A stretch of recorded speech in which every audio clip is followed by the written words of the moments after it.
Well, life in Squire's 1936 was very different than it is today. My father had to start the business because he'd worked his way up to be a head gardener in a large estate, but was made redundant. So he had to have work, he had to have a job.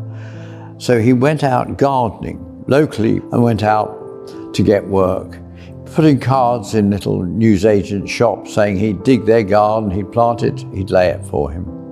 So the start was very humble, but he worked hard. My father was successful.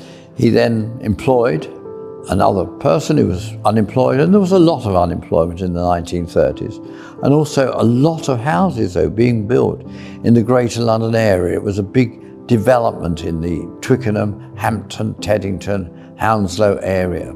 So there was work. People wanted their gardens laid out or dug over or prepared to look attractive with their new houses. So our business was started by my grandfather, DJ Squire. He was born way back in 1905. By the early 30s, he was working as a groundsman, head gardener at the police orphanage in Twickenham. But the police orphanage was closed and he was made redundant, and he had a young family to support. He was unable to find another job. It was the mid-30s, it's a time of very high unemployment, and he couldn't find another job, so he literally started to take his wheelbarrow, take his tools, go and work in other people's gardens, doing small jobs and small landscaping jobs for them.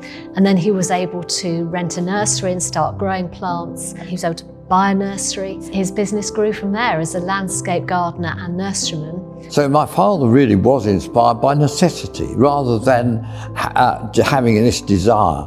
I believe perhaps inside him, he always had a desire to have his own business and not be working for somebody else. But the necessity of being made unemployed made it essential, and he could not get another job in the area. He tried the post office, the bus garages, any work anywhere, but it was very difficult. It was a time when miners were marching on London. The 1930s were a period of very high unemployment. So it was this starting his own garden business, just maintaining and constructing small gardens in the area where we lived. And this proved successful. Well, he wasn't growing to begin with at all. I mean, he was just gardening, but he very quickly got the lease of a fairly large nursery that was part of a private house in Sunbury. And they didn't know what to do with the greenhouses, so they were more than happy to let my father take over the greenhouses and the open land for very peppercorn rent, because they couldn't do it themselves. They weren't even interested in growing, but they had this nursery, so he took them on. So immediately he had not only his gardening business, but he had some nurseries to run. And he was very happy. Well, the war years were, of course, very difficult for the business that we had been running. We had to, able-bodied men were called up, and we were left with our glass houses, having to grow vegetables. The outside land in Sunbury, we'd had a few acres of nursery land, was turned over completely to growing vegetables, brassica crops, potatoes. We sold some of these in our own small shop, and others we took to market. During the war, as you know, some of the young ladies who didn't serve in the armed forces became land army girls, and we employed a number of these. My father really liked this. They were very helpful. I'm not sure my mother liked it quite so much, all these pretty girls working on the nurseries. My first remembrances in life, really, I think, as a child, was when I was 3 years old and war was declared, and that was in, I think, August 1939, so I was just 3 years old. And I can remember my father and mother sort of listening to the radio and being very concerned, and the newspapers, blackouts that were quickly installed in houses, blackout curtains, difficulties of buying things like just foods that one normally had just disappeared from the shops.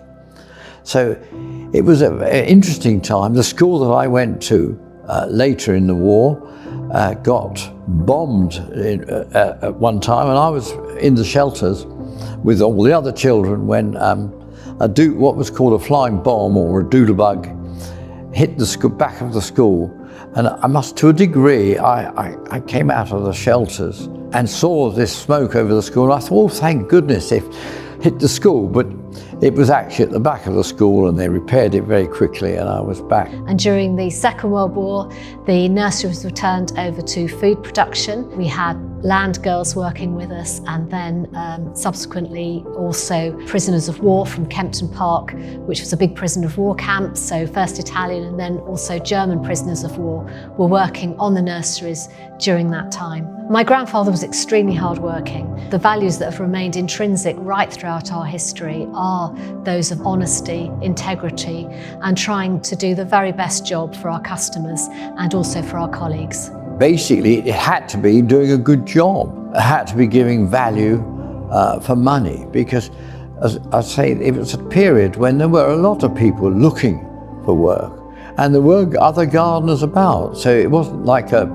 today, where it is really hard to get a gardener, but this was a time when to be a people prepared to come and help you.